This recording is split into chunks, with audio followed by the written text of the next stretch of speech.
Buenas noches, ¿cómo les va? Bienvenidos a Por Partida Doble. Pablo, buenas noches. ¿Cómo te va, Lucas? Hasta las 22 nos quedamos para analizar los temas de la actualidad local, el debate de las cuestiones que les importan a los rosarinos. Bien, Pablo, vamos a estar desandando en un ratito nada más. Nuestro tema de apertura será, por supuesto, los aspectos que están vinculados al tramo final de la campaña política, pero en realidad no vamos a estar hablando con candidatos, sino con aquellos que estudian el fenómeno de la comunicación política a través de los medios que ya se han instalado como los ejes y las vías de transmisión más tradicionales. Estamos hablando de las redes sociales. En un ratito vamos a estar hablando con la directora de la Escuela de Comunicación Social en relación a todo esto. También vamos a estar hablando con un encuestador, amigo de la casa, politólogo, en relación a las proyecciones, escenarios posibles que se pueden plantear en función, yo diría, de la alquimia política, las especulaciones en relación a los tres candidatos con más chances. Bueno, ese es uno de los temas, porque nos acercamos, como decía Lucas, quedan pocas horas. Además, mañana ya comienza la veda electoral a partir de las 8 de la mañana, pasado mañana, el viernes, y nos quedan pocas horas. Estaba pensando también en la situación que se ha planteado en Rosario en función del Club Gimnasia y Esgrima, Lucas, y sí, la esquina, la zona de Moreno y Cochabamba. Ese tema lo manejás bien, porque sí. Has trabajado mucho sobre esa cuestión. Claro, ha generado una polémica al punto de preguntarnos, ¿es realmente lógico que una institución privada pretenda avanzar sobre terrenos públicos, muy utilizados por los rosarinos, además con los antecedentes que hay en el Parque Independencia, de una especie de loteo en alguna época para que diversas instituciones se establecieran allí? Bueno, ese es el debate. Absolutamente, claro. Yo diría que los argumentos que ha planteado el club, y después vamos a estar escuchando diferentes voces, tienen que ver básicamente con la falta de iluminación y el problema de inseguridad, cosa de resolución pública, la posibilidad de la reinserción social y el trabajo de actividades deportivas de muchas escuelas, tema de Estado, de cuestión pública, y una problemática vinculada a la cantidad enorme de socios que hace que el club tenga la necesidad de expandirse, necesidad de una institución privada. Claro. Así que vamos a estar desmenuzando este tema con detalle. Bueno, lo preocupante o lo llamativo en este marco que planteamos, y no quedan dudas cuál es nuestra posición, Lucas, es que algunos concejales del oficialismo, en todo caso, o cercanos al oficialismo, pretenden impulsar esta iniciativa. Y a esos mismos concejales los escuchamos en otras oportunidades criticando cuestiones muy parecidas. En el caso, por ejemplo, de un club de la costa cuando amplió la altura de un gimnasio para darle estándar olímpico, que es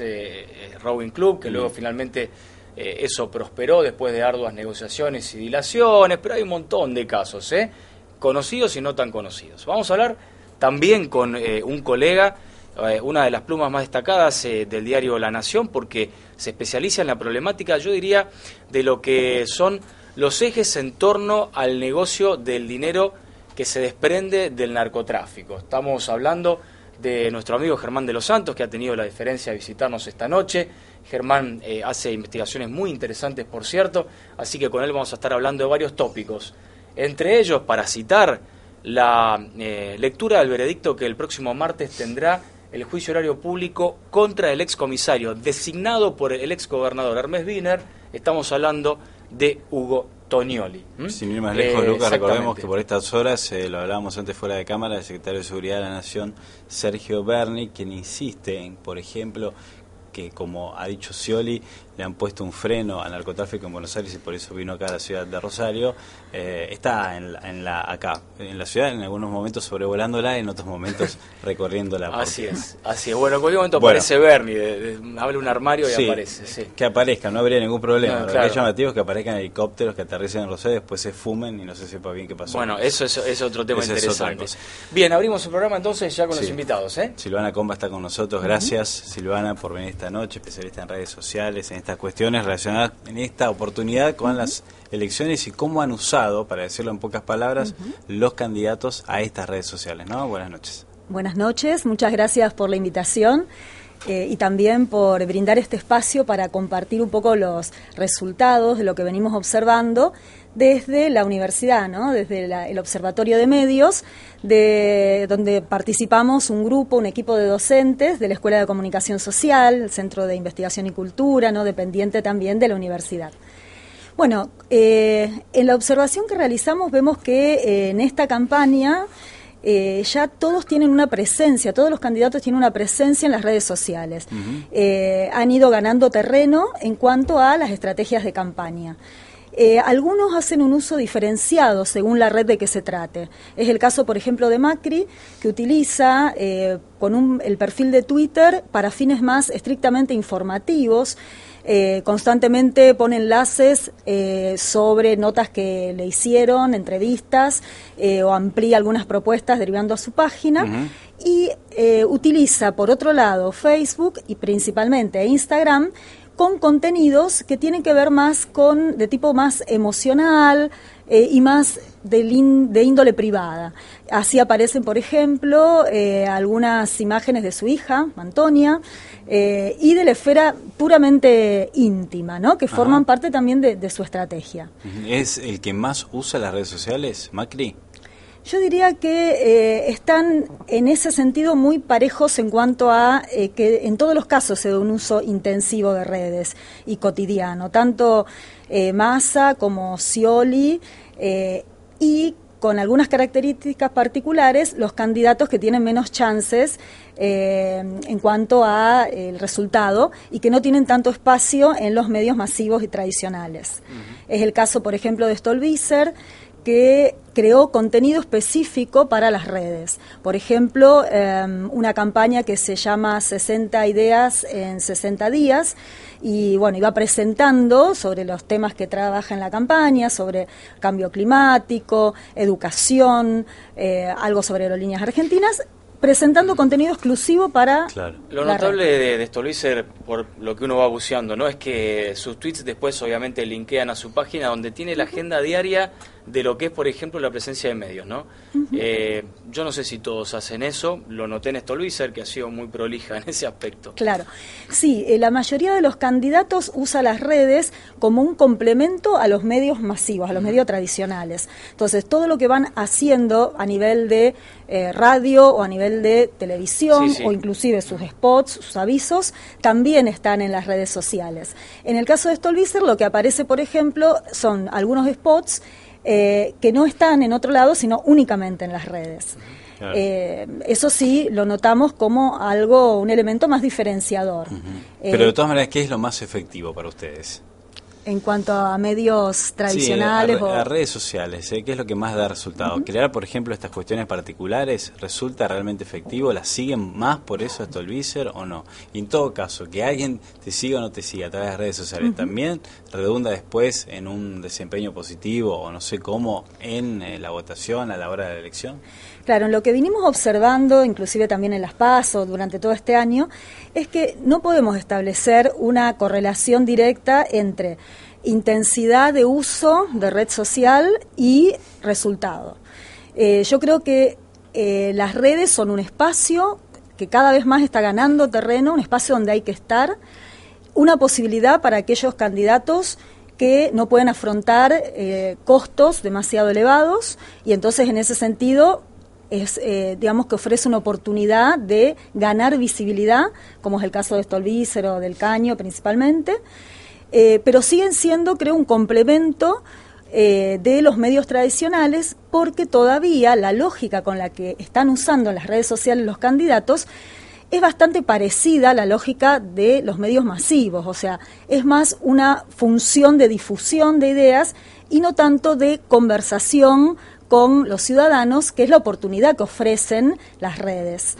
Lo que sí también se está dando es lo que conocemos como televisión social, o el hecho de lo que se conoce también como live tweeting, o sea, usar una combinación de, por ejemplo, el caso de Massa, usó el hashtag Massa en Intratables, y entonces, a medida que él estaba en el programa, a la vez la gente que lo miraba el programa en vivo iba tuiteando. Esto le servía como termómetro también de sus posturas, de las temáticas que iba tratando. Entonces, yo creo que se están reconfigurando distintos modos de comunicar, y no podemos hablar de correlaciones directas entre uso y resultado. Claro.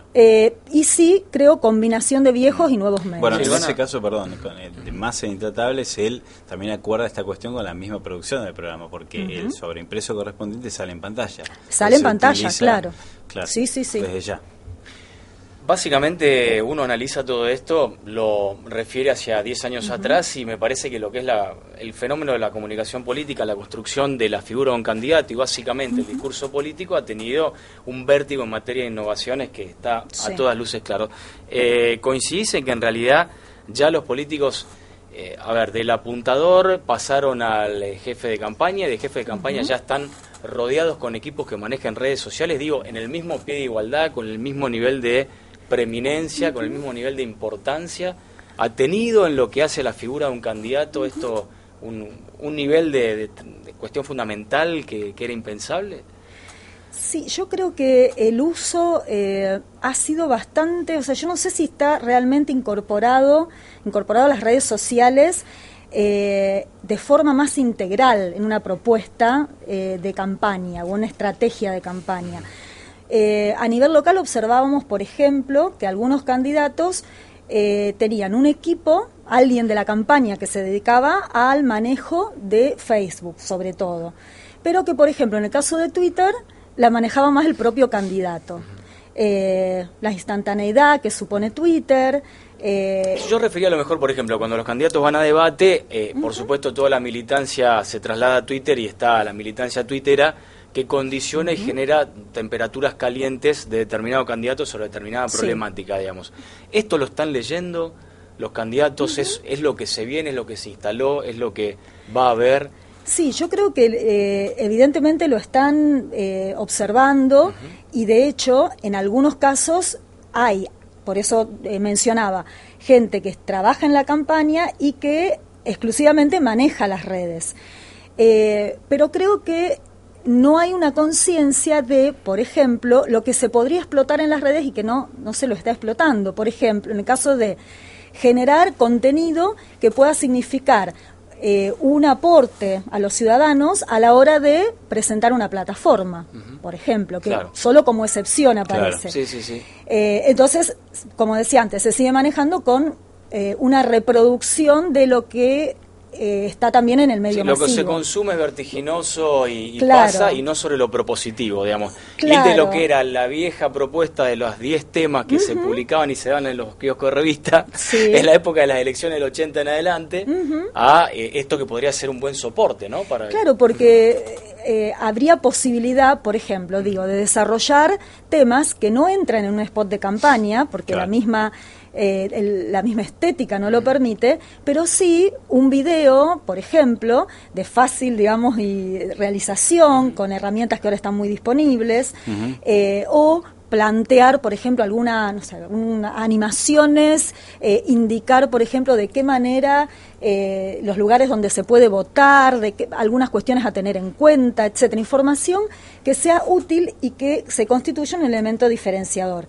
Y por otro lado, a la vez, ser más conscientes de que las redes no solo están para hablar, sino también para escuchar. Y en ese sentido, contestar los comentarios, que en general no ocurre, ¿no? Sí, lo que se nota, me parece, en esto podemos estar de acuerdo, es que, a ver, se ha hablado de esta campaña como aburrida, como una campaña con falta de argumentación, de debate. Estas cuestiones por ahí empiezan a trasladarse sí a las redes sociales. No sé si tanto respecto de los propios candidatos, que poco tienen para debatir, sí para mostrar que hacen lo mismo que fuera de las redes, pero sí por ahí entre los votantes, entre la gente que a partir de algún tuit, de algún comentario de quien pretende ejercer un cargo público, aparecen las peleas, las discusiones, este tipo de cosas. Claro. Dentro de ese mundo virtual. Yo creo que lo interesante es justamente eso, no solo lo que se da desde el punto de vista del que emite, en este caso, ¿no? el candidato o su equipo de campaña, sino justamente lo que vos señalás, o sea, las conversaciones que a su vez a veces reinstalan o introducen temáticas en las agendas, que de otra manera, sin esta posibilidad que nos dan los medios sociales de poder, sin otra intermediación, poner nuestra opinión y poner nuestra voz, por ahí no aparecerían en otro lado, ¿no? Silvana, ha sido un gusto tenerte esta noche, ha sido muy amable, ¿eh? Muchísimas gracias, y la verdad que muy contenta de haber participado acá y de haber podido mostrar un poco estos resultados. Bueno, como egresado de la escuela, orgulloso de tenerte aquí. Bueno, sí, bueno, recuerdo, hemos coincidido. La Facultad de Ciencia Política, ¿no es cierto? Muy bien. Y Relaciones Internacionales. Bueno, vamos a la pausa, Lucas. Ya volvemos, la primera. Sí, señor, recordemos que vamos a seguir analizando el el tema político, vamos a hablar con Germán de los Santos sobre la cuestión de la problemática del narcotráfico y el tema que decíamos, la polémica en torno a Gimnasia y Esgrima. Ahí está, ya estamos.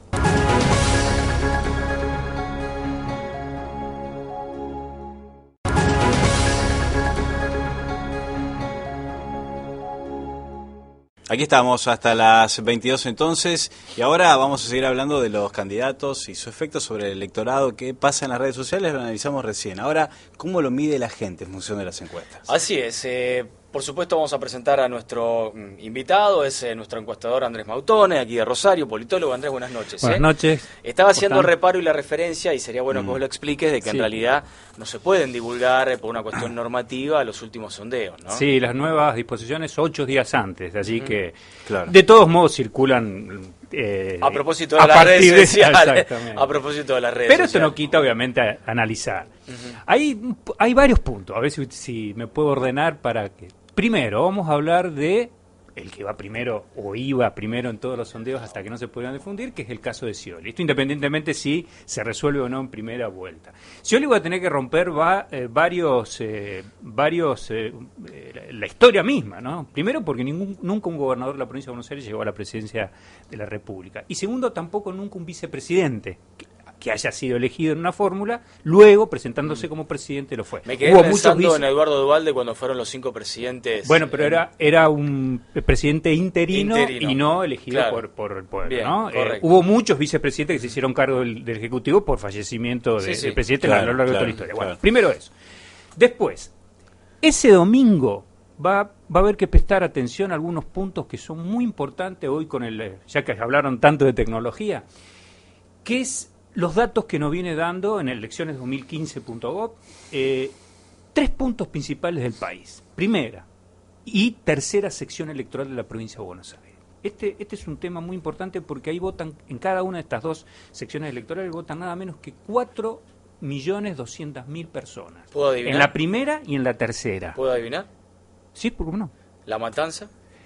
Uno es la zona oeste y el otro es la zona sur de la provincia de Exacto. Buenos Aires. Claro. Fíjense que la sección segunda, que Sí. es la del norte, apenas no llega a 400.000 electores. Fíjense la diferencia de estas 2 secciones, la primera y la tercera, que entre las dos salen 8,5 millones de votos, están concentrados ahí. Es Avellaneda, La Matanza. Eso por el lado, La Matanza es oeste, Sí, Avellaneda al sur, sur, sí, Quilmes, claro. José Cepaz en el oeste, Morón. Todos esos distritos hay que ver si allí Scioli alcanza y supera el 40%, porque van a ser indicativos de lo que surja en las elecciones. Fueron, además, secciones electorales donde fueron castigadas por las inundaciones del 9 de agosto. Claro. Bien. Y otro dato histórico, no menor, nuestra ciudad, Rosario. Desde el 83 a la fecha, a todas las elecciones presidenciales que hubo, el candidato justicialista, que venía expresándose por lo que es justicialismo hoy, Frente para la Victoria, etcétera, etcétera. Si gana en Rosario, gana en todo el país. No quiere decir que debe ganar Rosario para ser presidente. El caso más típico es Kirchner en el 2003, no ganó en Rosario, su esposa en el 2007 tampoco ganó en Rosario, y si mal no recuerdo tampoco en el 11. Creo que ganó Wiener por un punto, pero ganó Wiener. Sí. Con lo cual, no quiere decir que un candidato... Pero si gana en Rosario, se impone a nivel... Estos datos vamos a ver si se mantienen porque son cuestiones históricas, ¿no? Pero lo que pasa es que vos estás vacilando en una sumatoria importante. Digo, si no tiene los grandes sectores poblacionales del conurbano más Rosario, Ahí está. eso está perdido porque entiendo que, y esta es la pregunta, a nivel federal y el resto de los distritos, que es el otro gran frente que debe sortear Scioli, ¿cómo le juega el candidato? Claro. Hoy, mira, hay una expresión que es muy gráfica, que me lo decía la otra vez un operador de ciolismo, obviamente off the record, ¿no? Dice, en este momento es una moneda que está tirada al aire. De una cara dice 39,5 y de la otra cara dice 40,5. Es decir, hay un punto entre cara y cara. De esta moneda que en este momento está girando en el aire y el domingo a la noche va a caer finalmente. Pero yo le voy a agregar una cuestión que no es menor, que es formal pero no es menor.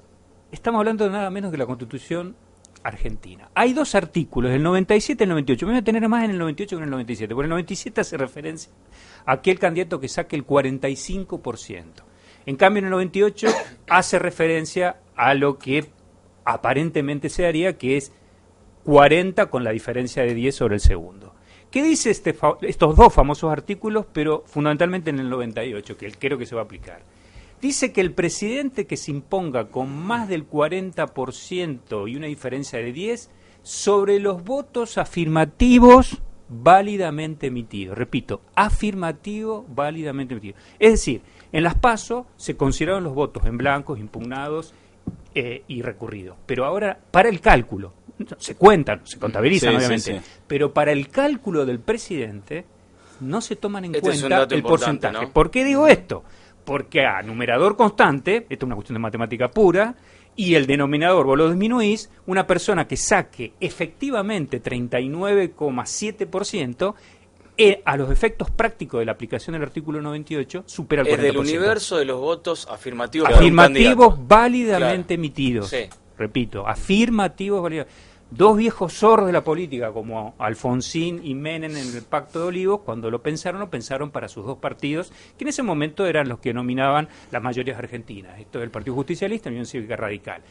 Estallado el sistema de partidos políticos después de la crisis del 2001, esto ahora cambió, pero hay que prestarle mucha atención. No cambió para las PASO, pero para las generales... Para las PASO sí, pero recordemos que las PASO es una ley posterior a la Constitución del 94. Pero por eso digo, para que la gente le quede en limpio algo muy importante que está señalando o advirtiendo. En este escrutinio lo que vos estás marcando. En este escrutinio para las elecciones definitivas, que es ahora el domingo, y si hay un balotaje para en noviembre, hay que aplicar el artículo 97 si es el 45%, y que como prácticamente no es improbable que llegue al 45%, se va a aplicar el 98% porque ahí va a estar la discusión. Digo esto porque va a ser un domingo caliente. Claro, y hay que estar esperando hasta último momento a los números. Todo indica que las diferencias son muy pocas, de que si bien Scioli estaba en primer lugar en todas las encuestas, no hay ninguna encuesta que no lo dé en primer lugar, pero la gran disyuntiva, hasta incluso escuché una encuestadora hasta los límites que dice, ganaría Scioli en primera vuelta si el domingo no llueve, es decir, hasta eso, porque en serio. Yo lanzo una pregunta políticamente incorrecta. Habiendo un margen tan estrecho, ¿alguien se deja, entre comillas, quitar una elección cuando en realidad estamos hablando de muy poco margen?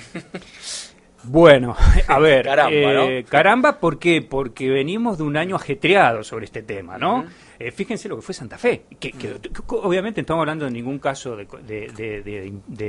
por ejemplo, de fraude ni nada de eso, pero simplemente cómo estuvimos aquí en un padrón donde votan casi 3 millones de personas, el gobernador electo se impuso por apenas miles de votos. 2.000 votos. 2.000 votos. Con lo cual, fíjense qué puede ocurrir ese domingo a la noche, ni hablarlo de Tucumán, ¿no? Eso es aparte, ¿no? Pero simplemente aplicando el caso de la provincia de Santa Fe a nivel nacional. Y, sobre todo, con la interpretación del artículo 98. Yo ya me estoy imaginando toda esa noche que esto, por Dios, que no termine en la Corte Suprema. Pero ¿por qué la interpretación? Digo, si está vigente la reforma... pero otra vez vuelvo a lo que vos dijiste. ¿Qué pasa si los números son muy finitos? Claro. Y si se aplica o no el artículo 98 en este caso, porque precisamente va a hacerse en esta cuestión de qué votos impugnados, qué votos en blanco. Recordemos que, salvo la elección del 2001, el famoso el que se vayan todas las elecciones han tenido un porcentaje de voto en blanco que oscilado entre el 4 y 5%, más allá de las campañas electorales. Esta es muy abúlica, lo escuchaba usted al principio, realmente sí. Falta Lilita Carrió, realmente. Agreguemos que el impugnado tampoco es el válidamente no es afirmativo. Es válidamente, pero no es afirmativo. Con lo cual, ahora uno analiza escenarios. Vuelvo a la matemática, matemática elemental. Te quiero pedir eso. A numerador constante, si vos disminuís el denominador, obviamente que el porcentaje aumenta. Es una cuestión matemática simple, que no se aplicó en las PASO porque las PASO se contemplan los votos. Tendremos una noche de fiscales opositores denunciando de que se han impugnado votos que en realidad eran afirmativos. Mira, a ver, hay dos cuestiones. Una de carácter política y otra... Las dos son de carácter... En definitiva, todo es político, ¿no? Creo que lo peor que le puede pasar si finalmente Scioli les impone en primera vuelta, que sea por un margen tan estrecho que esto sea todo, como bien dicen ustedes, ¿no? Que esto se lleva a debate, a discusión, hay que contar mesa por mesa, genere dudas. Y desde el punto de vista político, si el propio Scioli se impone, ya estoy hablando a partir del lunes, ¿no? Si Scioli se impone, así fuera con todo legal y que no hay ningún tipo de observación y todo esto, por poco margen, la sombra de Cristina sobre él va a ser muy fuerte, porque va a decir, ¿cuánto me debes a mí los votos que vos sacaste que ganaste por muy poco? Desde el punto de vista estrictamente político y de lo que se llama en teoría política la legitimidad del presidente electo, A Scioli le convendría ir a un balotaje y después en el balotaje ganarle a Macri por más del 50%, porque así lo dice la ley. Claro. Y ahí sí tendría un poder de legitimidad muy grande desde el punto de vista, ahora Claro. sí lo digo, estrictamente político, Sí. para el futuro de él.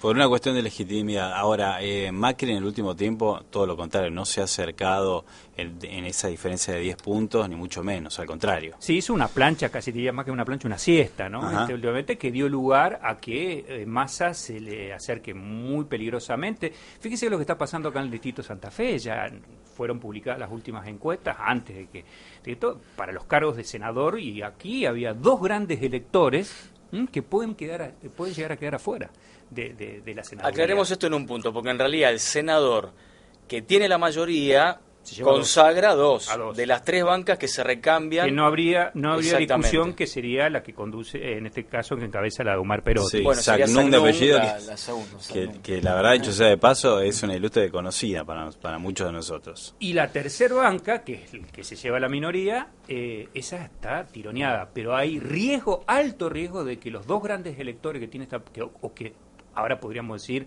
futuros ex electores que tenía la provincia de Santa Fe, que son Carlos Reutemann y Hermes Wiener, queden fuera. Hay Sí, dos porque- temas, ¿no? sí. Perdón. Uno, el efecto traccionador de la presidencial para el caso de Wiener. Y en el otro, el caso de Macri, que no perfora el techo. Entonces, no le levanta tampoco a Reutemann. Exactamente, y bueno, hay todas las cuestiones de que vamos a ver. Se está hablando que hay denuncias actualmente de que hay voto delivery, donde hay una picardía de que están poniendo el voto de Reutemann con el Con de el de Massa. Massa, sí. Es decir, Lo denunció el propio Massa, el otro día hablaba conmigo, claro, me lo decía. más él. allá de la herida abierta que todavía se tiene por el pase de Reutemann al macrismo. No obstante ello, bueno, va a haber muchas estas cuestiones. Los fiscales van a tener que afinar mucho, obviamente, el domingo en la noche. Si bien la tarea se simplifica porque hay solamente 6 listas presidenciales, en la provincia de Buenos Aires va a ser mucho más complicado porque hay además elecciones para gobernador, intendente, etcétera, etcétera.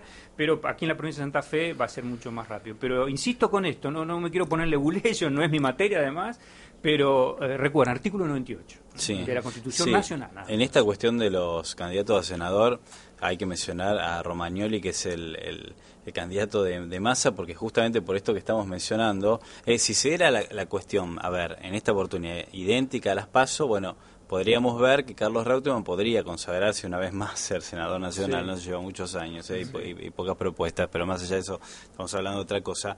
Digo, en este caso aparecería aún con más fuerza ese batacazo y la sorpresa que dio Romagnoli podría Sí, incrementar. recordemos también el nivel de asistencia electoral. En la provincia de Buenos Aires, por ejemplo, bajó, porque recuerdan lo que fue la inundación del 9 de agosto allí, y en Santa Fe hubo una diferencia de 10 puntos por debajo de la asistencia a la general, que siempre se estima en 83%, con lo cual atención también a la gente que no fue a votar y ahora sí. Ha sido un gusto, Andrés, tenerte. Igual ustedes, gente, gracias por Es invitarme. muy probable que estemos nuevamente en una semana considerando algunas cuestiones juntos. Vaya. Muchísimas gracias. Dale, dale. Gracias. Vamos rápidamente a una pausa. Pablo, vamos a meternos en un rato nada más con la visión de nuestro colega en torno a la problemática del narcotráfico. Dejamos para el final un debate interesante, con argumentos en torno al proyecto de ampliación de Gimnasia y Esgrima de Rosario dentro del Parque Independencia.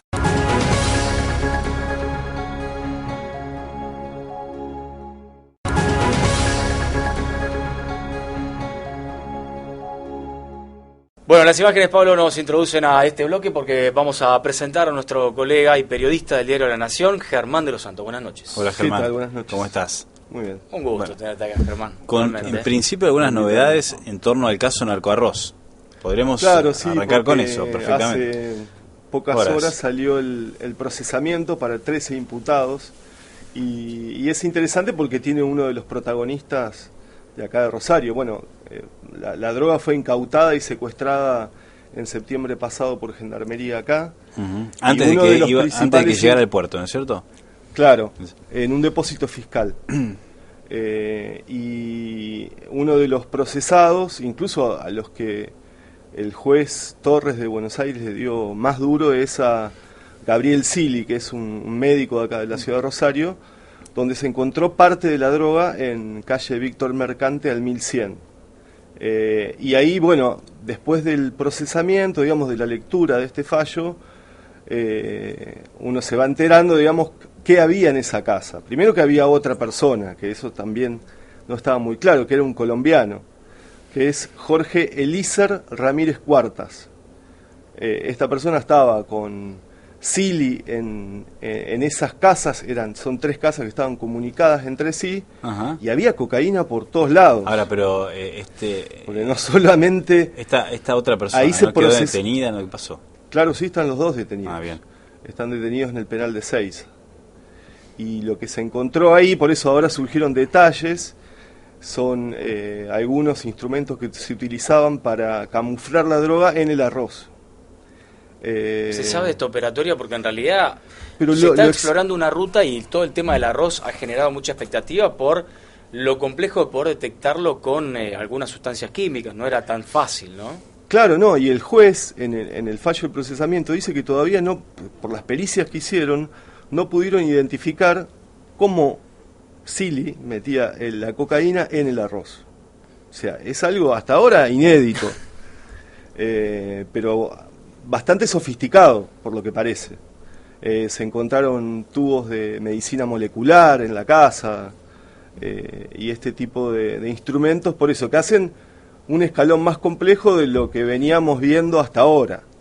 Lo llamativo es que está en un pleno barrio de Arroyito, a 4 cuadras de la cancha central.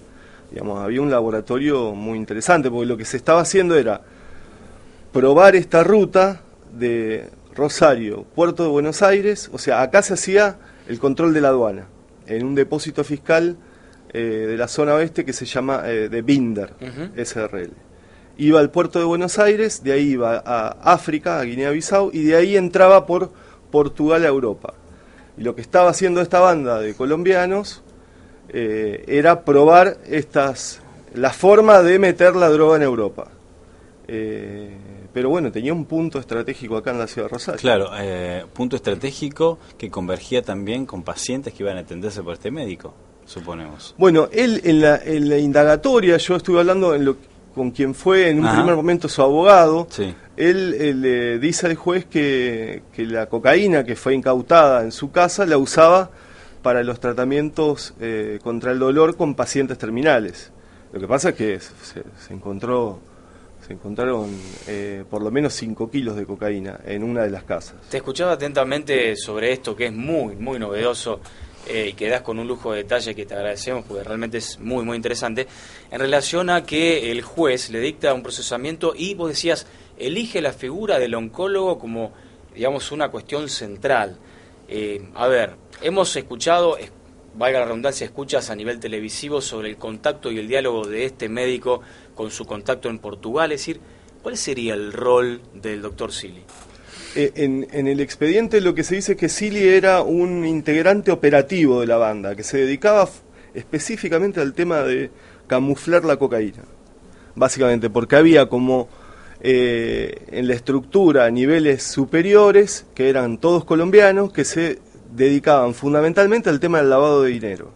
Esto era a través de 9 empresas que estaban en Buenos Aires, que fueron creadas en un solo estudio jurídico, que tiene punto de contacto con otras causas. O sea, era una especie de usina de empresas. Perdón, acá hagamos referencia a algún abogado que tenía en su momento alto perfil, que estaba en Comodoro Pi. Guillermo Heisinger se llama. Que tenía, por una cuestión de un peluquero, una relación sentimental, ¿no? Claro, una relación amorosa con uno de los peluqueros de los colombianos, donde se reunían los sicarios de la banda.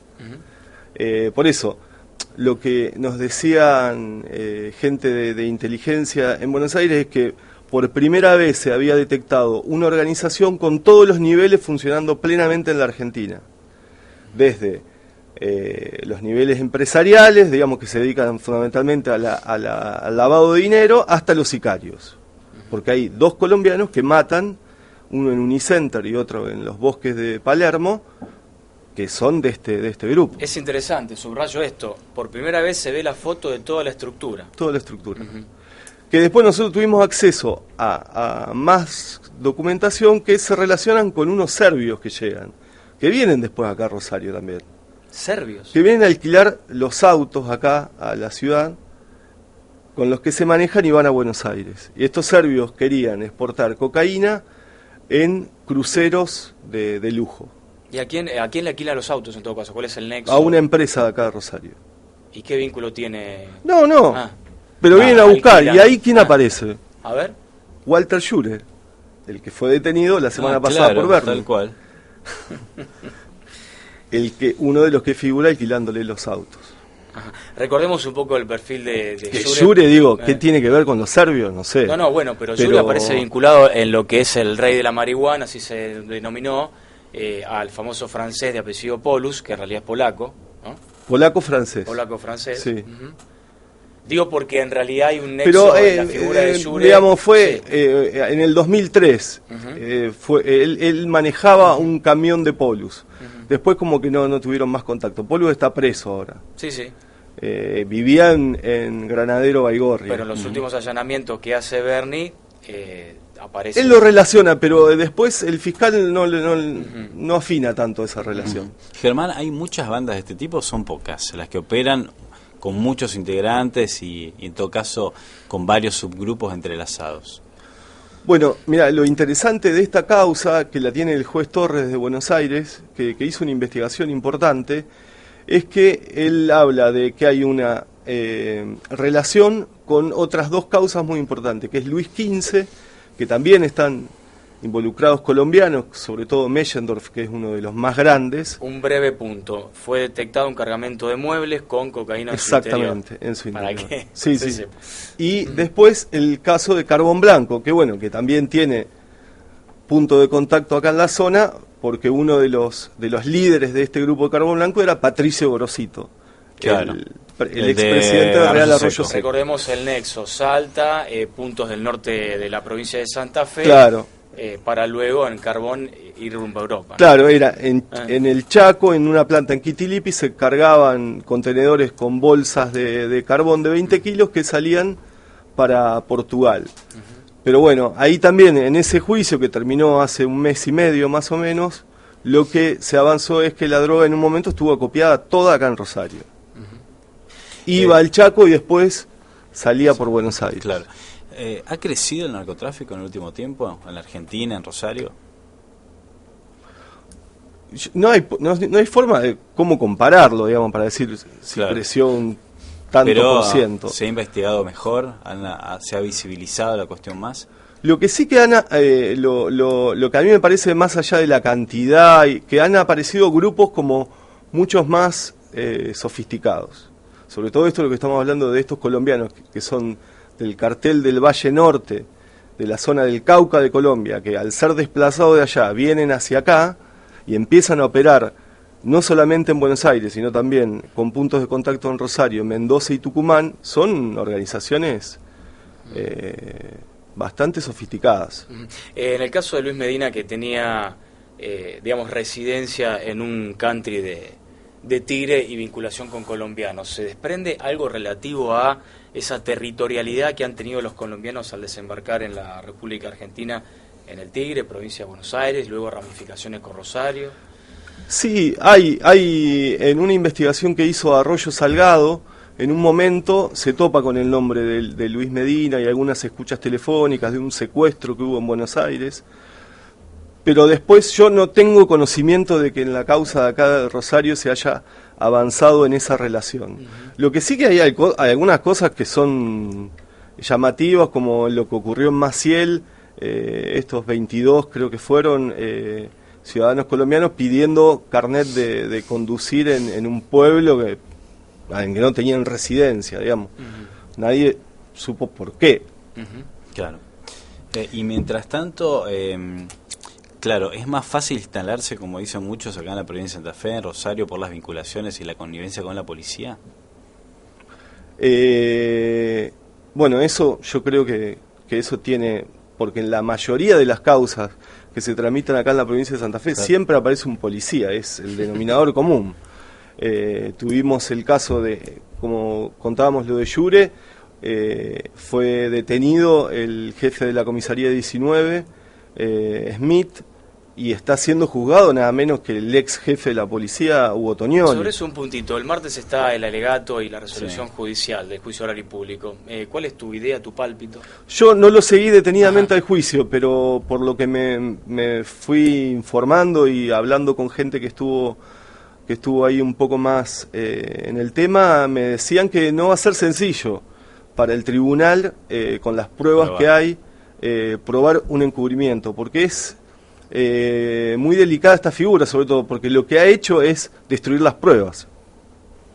Entonces, para la Fiscalía, más allá de los testimonios, reunir todas las pruebas es difícil. Mostrar primero las pruebas para después... Y sobre todo porque estaba arriba en la estructura policial. La coacción que denunciaba esta mujer, que efectivamente fue filmada para, perjudicarlo, para armarle una situación con un narco. Lo que pasa es que en un juicio también después se tiene que probar. Claro. Y Toñoli tiene abogados caros y muy hábiles. Claro. Tengo una pregunta por ahí, es difícil de responder, pero ¿qué grado, en todo caso, de responsabilidad tiene el gobernador, ¿no? En el momento de seleccionar a una persona como Toñoli? O en todo caso, la pregunta es, ¿puede no saber el gobernador, desconocer a quién está poniendo en ese lugar estratégico? Yo creo que sí, puede no saberlo. Ajá. Y ese creo que es el principal déficit, de no tener información o la información adecuada para tener los datos necesarios para no nombrarlo a Toñoli cuando alguien ofrece o por escalafón llega a esta altura, a esta instancia. Además de todo esto, también hay que convenir en algo, ¿no? Hay una cantidad enorme en la Dirección de Asuntos Internos de presuntos casos de enriquecimiento ilícito que sus ingresos no pueden ser justificados por el erario, por el sueldo de un trabajador de seguridad, por un comisario, que en realidad hacia la faz judicial son mínimos, son 6, 10 aproximadamente, de los cuales han llegado a grado de imputación y procesamiento. Creo recordar de memoria el caso no sé si es Cáceres o uno más, ¿no? Pero han sido muy pocos. Muy ¿no? pocos. Están siendo investigados todos los que pasaron, desde 2007 hasta ahora todos, salvo uno que fue el primero. Porque en realidad también, y esto no es obrar en defensa de nadie, pero también cuando un funcionario no tiene elementos de peso que hayan sido comprobados no solo administrativamente, sino judicialmente sobre el accionar de determinada persona, se hace más complejo, ¿no? Ahora se creó en el ámbito del Ministerio de Gobierno la Dirección de Control. Claro, Sí. que ellos procesan ahora información bastante reservada y bastante profunda para evaluar este tipo de cosas. Claro. Un breve párrafo sobre el final de mi criterio, ¿no? Bueno, a veces esas áreas también, terminan siendo manchadas porque hay funcionarios que después también defienden a narcotraficantes o a personas investigadas por narcotráfico, ¿no? Es increíble, pero pasa.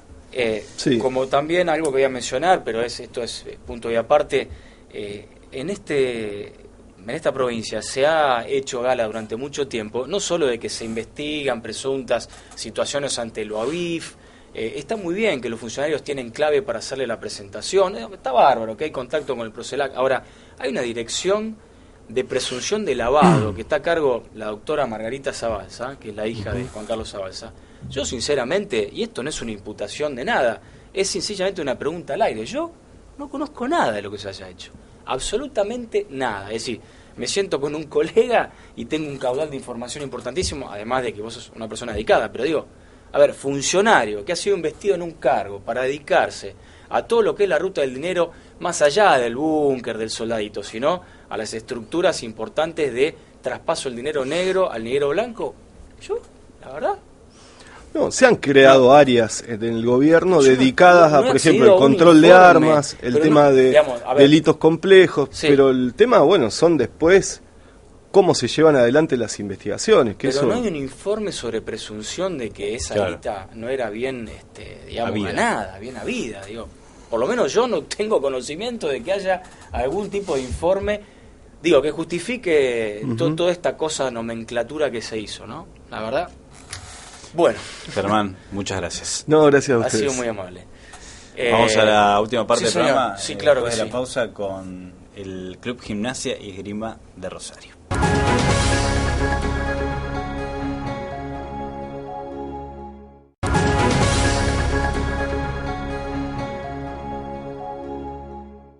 Bueno, muy bien, Pablo, nos metemos en el debate. Tenemos último bloque de debate todavía. Efectivamente. Esta vez vamos a tener posiciones en contra y a favor, como hacemos siempre. Está muy bueno presentar a nuestros invitados de esta última parte de Por Partida Doble. Bueno, eso no significa que esto sea SAP con la conducción de...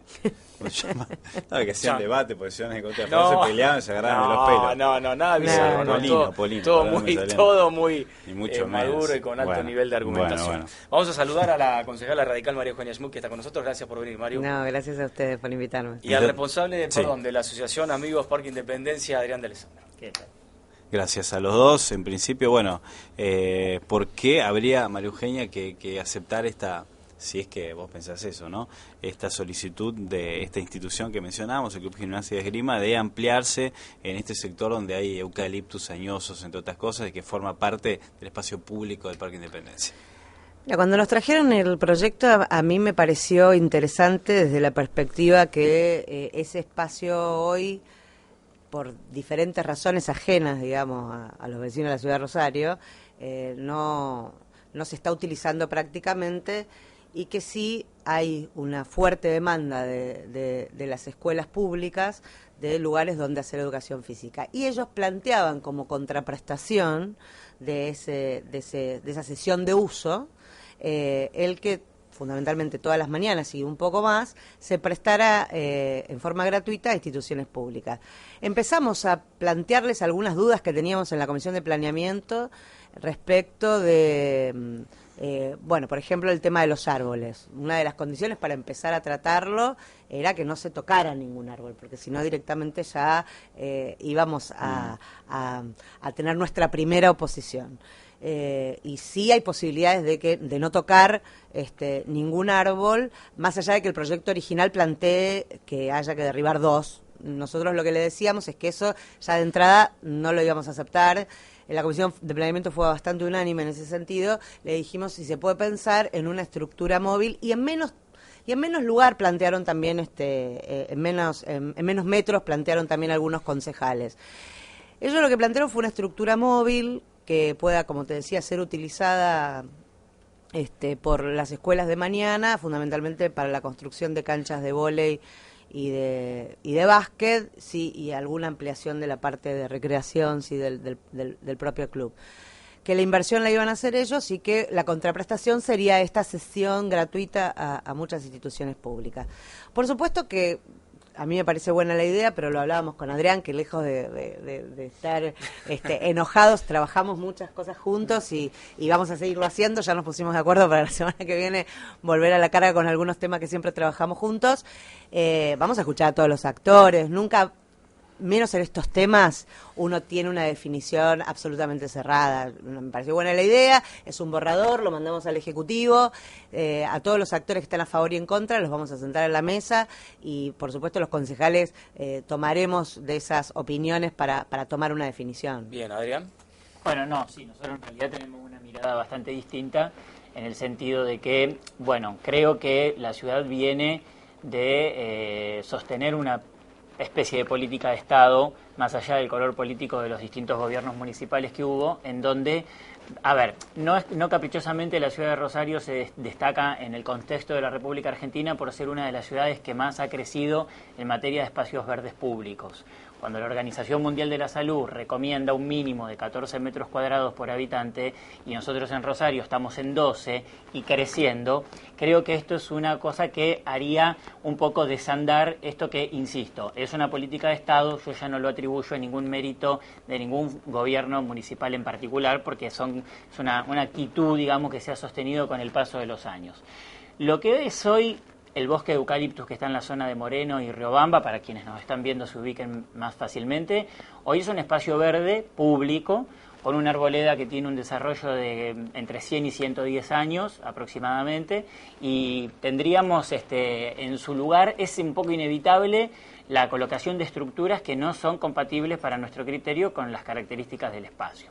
Si en realidad lo que debemos solucionar es un problema de seguridad o un problema de iluminación deficiente o de algún déficit en el mantenimiento, creo que le corresponde al municipio resolverlo.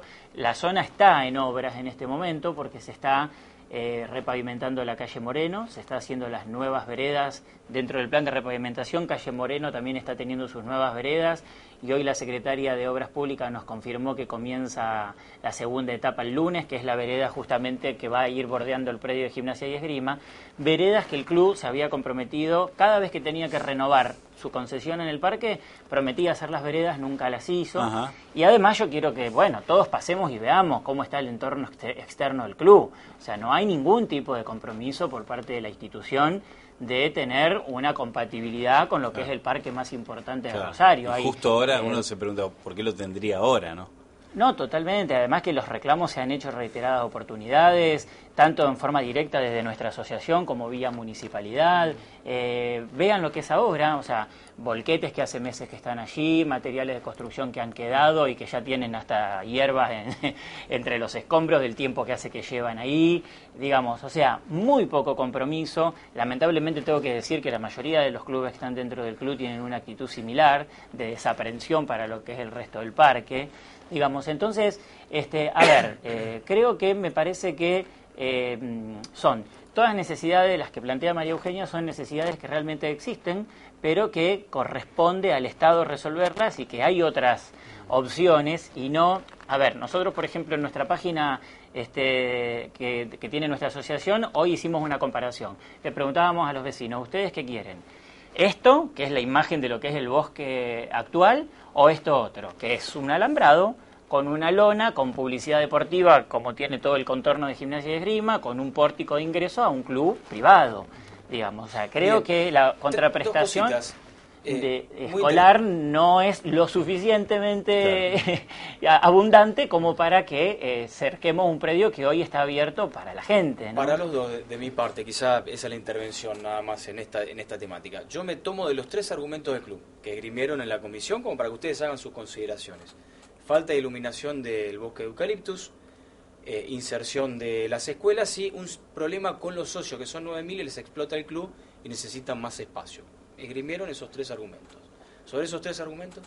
No, ya hay algunos argumentos que, bueno, son del club, digamos, privados, que yo como Estado no se los tengo que resolver, que es el tema de la explosión de socios, digo, eso me parece que pueden buscar en otra parte, digamos, ¿no? Ese para mí no es un argumento válido. ¿Sobre la iluminación?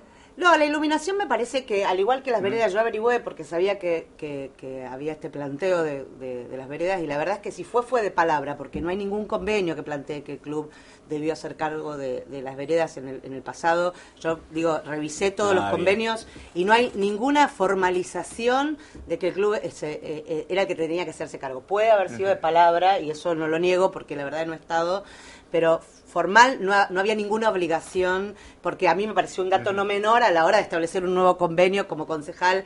Digo, si hay algún incumplimiento previo, ya para mí era un antecedente válido para...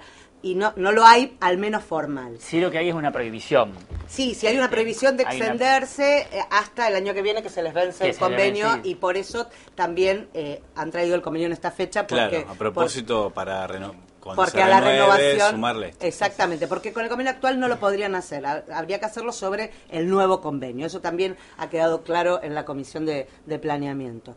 A mí lo de las escuelas me parece sustancial. Yo te digo, hoy en la situación en la que está la ciudad, en la que está... Yo hoy fui a Santa Lucía, la semana pasada estuve 2 veces en Tablada. La verdad es que las dificultades que tienen las escuelas públicas, vos me decís, ¿es una obligación del Estado? Sí, es una obligación del Estado. Ahora, ¿hay solución que vos creas inmediata? No la veo. No veo que haya ninguna resolución de que el Estado le dé a las escuelas, o que tenga espacio para darle a las escuelas para hacer educación física. ¿Qué privilegio yo? Ese lugar, y absolutamente respeto la opinión de quienes piensan distinto, ese lugar de eucaliptus vacío o lleno de pibes de escuelas públicas que no tienen lugar para hacer gimnasia, que lo hagan. Y yo lo prefiero así. Pero, ¿por qué alambrado? Alambrado es algo que podemos discutir. Bueno, pero tranquilamente podemos discutir la forma, porque eso está todo en borrador. Una cosa es lo que el club ha presentado y otra cosa es las condiciones que nosotros le podemos poner como Estado, en este caso el Consejo, para que eso sea viable. Yo digo, ese es el borrador que presentó el club y nosotros lo respetamos tal cual ellos lo presentaron porque es su propuesta.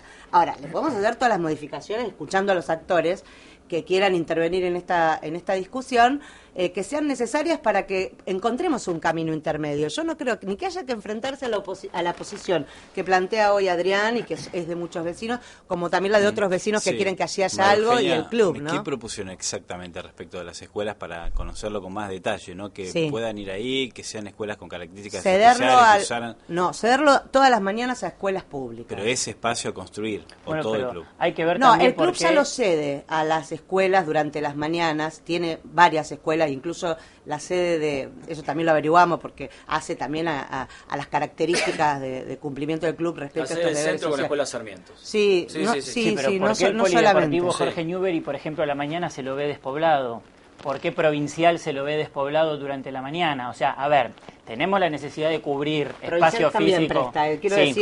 Provincial también lo presta. Pero bueno, a muchas nosotros escuelas. estamos en el parque, lo recorremos cotidianamente y en todo horario y vemos que hay espacios inmensos para la práctica de deportes y para las clases de educación física que están ociosos, o sea que no compartimos el tema de restar espacios verdes de uso público para resolver esta necesidad que comparto con María Eugenia de que sí existe, que indudablemente es real, como también nos han planteado a nosotros en muchas oportunidades las escuelas barriales, de que no pueden acceder a esos espacios porque tienen inconveniente con los transportes, por ejemplo. O sea que vamos a tener que llevar una escuela de Santa Lucía hasta Gimnasia y Esgrima en el centro de Rosario y no tienen con qué ir, no tienen con qué llegar. Entonces, la problemática es polifacética. Y por otro lado yo quiero decir, ojo, Gimnasia y Esgrima paga 5.000 pesos por mes por el predio que ocupa en el Parque Independencia.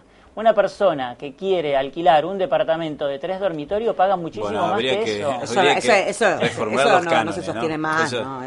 Nosotros ahora con esta modificación que se viene habría que también actualizar esos montos. ¿Se apruebe o no se apruebe esta modificación? La renovación implicará, por supuesto. Con lo que nos cuesta mantener el Parque Independencia, la bellísima fuente de aguas danzantes, que cada tanto necesitamos o renovar un equipo de bombeo, luminarias o una consola, nosotros con eso no compramos ni 2 metros de cable hoy día. Y también, María Eugenia, lo que noto acá es que si durante años se criticó, ¿no?, la utilización de tantas entidades del Parque Independencia, que es un lugar que jamás debió haber sido parcelado de este modo para que vaya más allá de uno tenga hasta clubes que son de sus amores ahí, pero bueno, digo, también con qué criterio ahora, después de tanta discusión, tantos años, volver a lo mismo, ¿no es cierto?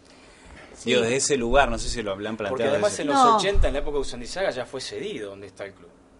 Sí, a mí me mueve más una preocupación práctica, te digo sinceramente. Entiendo. Me mueve una preocupación práctica que tiene que ver con prioridades, a veces son odiosas para otros y para uno. La verdad es que yo prefiero ese lugar lleno de pibes haciendo educación física que sin nadie. Lo digo sinceramente. Y el Estado no está en condiciones de hacerlo, no tiene el presupuesto, no tiene los lugares.